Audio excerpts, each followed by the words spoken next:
Greetings, YouTubers. Just another day/night in paradise, right? That's what I thought. Well, this is the old 4runner. I've been running pretty good, but I'm going to have to pull the rear end out of it. It's making a bit of a grinding noise. I know I got a bad bearing in the rear end, which is pretty common.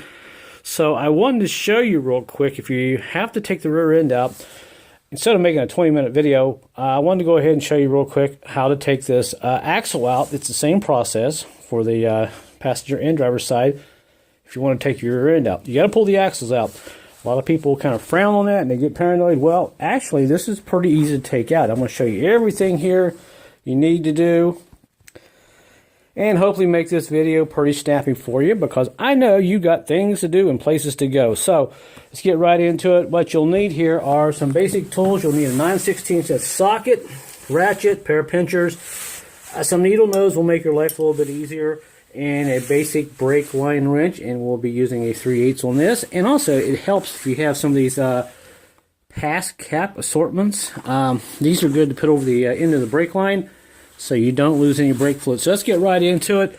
First thing we've got to do is go ahead and pull off your hub here, and sometimes you got to take a hammer and beat it off, and then it'll eventually come off. And mine is already loose because I can't do this with two hands and hold the camera. So this one's already ready to come off, and we'll just pull it off like that. These hubs are pretty heavy. These are 16-inch hubs. And now you can see we're right down into the brakes and all the good stuff here. Now, the good thing is we do not have to take any of these brake shoes off, which is wonderful. So I will give Toyota a thumbs up for that. Now, first thing we got to do, we got to go up the back here, and we have a little clip that we have to take off for what we call a bell crank. And on the bottom of this bell crank, you have this little clip here that you have to pull off, and there's a little hole in this guy right there. You can see that right there. You got to pull this out of the bottom of it, and once we get that out, then we go ahead and take our little needle nose pliers, pull up on this guy, and this will release this bell crank loose from the back of this this cable. And sometimes these can be a little fickle to get out, so we'll put this off to the side, and now we can just kind of let that hang loose right there. And make sure you grab your little guy there, and also the little pin. Do this, put that pin back in here so you don't lose that, because if you lose this, you'll have to figure out another way to get another pin, because you can lose these pins. So put this off to the side. And now the next thing we got to do, we got to grab our little brake line wrench.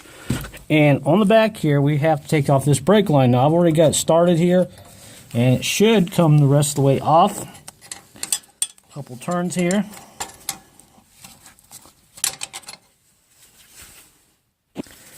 And I think you can still see that. It's kind of tight back here. It's kind of hard to get the lighting just right, but we just about get this brake line off. And once we get this off, we'll be in pretty good shape.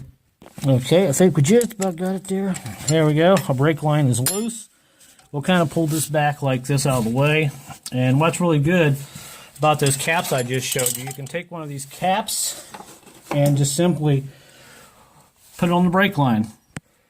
Just like that. And that'll keep some of the brake fluid from leaking out, and also kind of push it back out of the way a little bit, and you are good to go. Now, the final step here is we got to take out 4 bolts in the back, nuts. Now, on the back of this axle, you can see there they are. I've already loosened these up. I've got the bottom ones out, and there's one left here. And I'm going to tell you what, these will fight you all the way to the end, because these threads are on there on these bolts. So prepare to use your muscles a little bit. So we got to take these off. Once we get these all the way off, then it should turn pretty good, especially if they've never been off. And there is the very last one that we've got off. And like I said, we have 2 on the bottom. If I shine the light just right, you might get some idea where it is. There's one right there, and there's one right back there. I think you can kind of see it sticking out. Yeah, right there. So those 2 there. And once we get this last one off, right here, there it is. Our axle is ready to pull out. So I've already got my oil drained out of the rear end and everything, so this should be pretty painless. And now, with our brake line disconnected, our e-brake cable unhooked in the back, and our 4 bolts on the back off, we're ready to go ahead and slide this out. Just take your hand here and kind of jiggle a little bit. And there it comes. It'll slide right out, and just kind of gently lift up on it, and out comes your axle. Now, if you still have oil in your rear end, you haven't drained it out, go ahead and put a pail here, because you will get axle grease leaking out, and a lot of guys have to pull their axles anyway. Something else I didn't tell you, because they have to replace a lot of these bearings. They go bad quite often.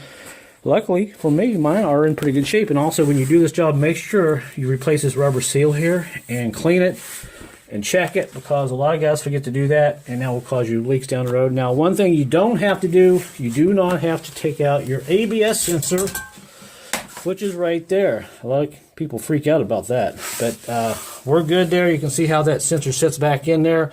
It is not in the way.